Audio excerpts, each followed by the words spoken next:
दहेज की लालची सास। भारत में दहेज प्रथा एक गंभीर सामाजिक समस्या है।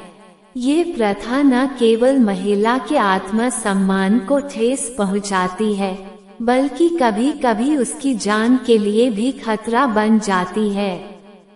इस कहानी के माध्यम से हमें दहेज की वजह से एक बहू के दुखद जीवन की झलक मिलती है और ये बताया गया है कि कैसे लालच एक इंसान को अमानवीय बना देता है। मुख्य पात्र। 1. बहू सुनीता एक सीधी सादी, संस्कारी और भोली लड़की जो शादी के बाद अपने ससुराल में प्रवेश करती है। 2. सास कमला देवी एक लालची, कठोर और गहनों की भूखी महिला जो अपनी बहू को केवल दहेज के लिए अपनाती है। कहानी का आरंभ। सुनीता एक गरीब लेकिन संस्कारी परिवार की लड़की थी। उसकी शादी एक मध्यम वर्गीय परिवार में हुई। शादी के समय सुनीता के माता पिता ने अपनी हैसियत से बढ़कर दहेज दिया, कुछ गहने, घरेलू सामान और नकद पैसे। लेकिन उसकी सास कमला देवी इस दहेज से संतुष्ट नहीं थी। उसे और गहनों और पैसों की लालच थी। ससुराल में बहू का जीवन। शादी के कुछ ही दिनों बाद कमला देवी ने सुनीता पर दबाव डालना शुरू कर दिया। अपने मायके से और गहने मंगवा, तेरे भाई की शादी में भी तुझे ढेर सारा दहेज मिला था, अब हमारी बारी है। सुनीता हर बार हाथ जोड़कर अपनी मजबूरी बताती, माँ जी, मेरे मायके की हालत ठीक नहीं है, पिताजी बीमार रहते हैं, हम और नहीं दे सकते। लेकिन कमला देवी को इससे कोई फर्क नहीं पड़ा। वह सुनीता को तरह तरह से प्रताड़ित करने लगी, खाना नहीं देना, ताने मारना, दिन भर काम करवाना। लालच का चरम। कमला देवी का लालच बढ़ता ही गया। वह सुनीता से रोज कहती, तेरा मायका अमीर है, झूठ मत बोल, मुझे और गहने चाहिए, वरना तू इस घर में नहीं रह सकती। वह खुद सोने के गहनों के थाल में बैठकर गहनों को गिनती, पहनती और खुद को दर्पण में निहारती।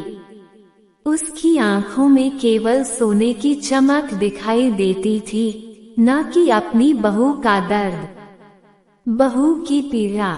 सुनीता हर दिन मायके फोन करती, रोती और कहती, माँ, पापा, मुझे यहाँ बहुत तकलीफ हो रही है। सास दहेज के लिए तंग कर रही है। लेकिन उसके माता पिता भी मजबूर थे।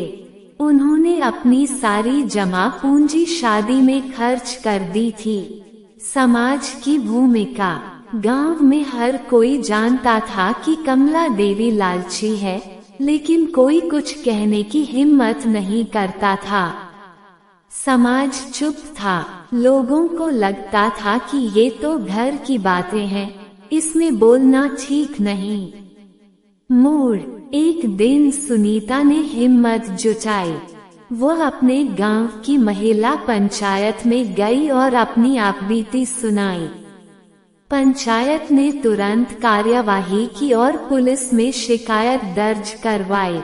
कमला देवी को हिरासत में लिया गया। न्याय और संदेश।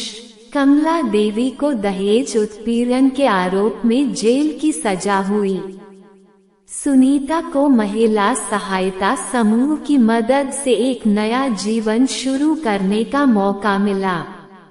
उसने खुद का काम शुरू किया और आत्मनिर्भर बनी। नैतिक शिक्षा। दहेज प्रथा एक अभिशाप है।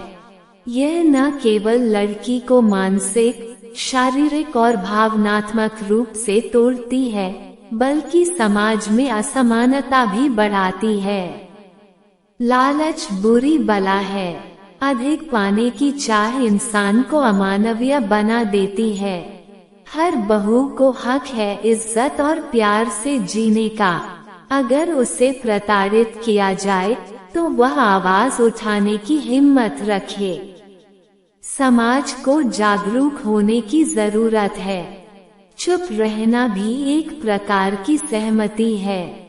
निष्कर्ष, ये कहानी हमें ये सिखाती है कि हमें दहेज जैसी सामाजिक बुराई के खिलाफ मिलकर लड़ना होगा। बेटियों को कमजोर नहीं बल्कि सशक्त बनाना होगा।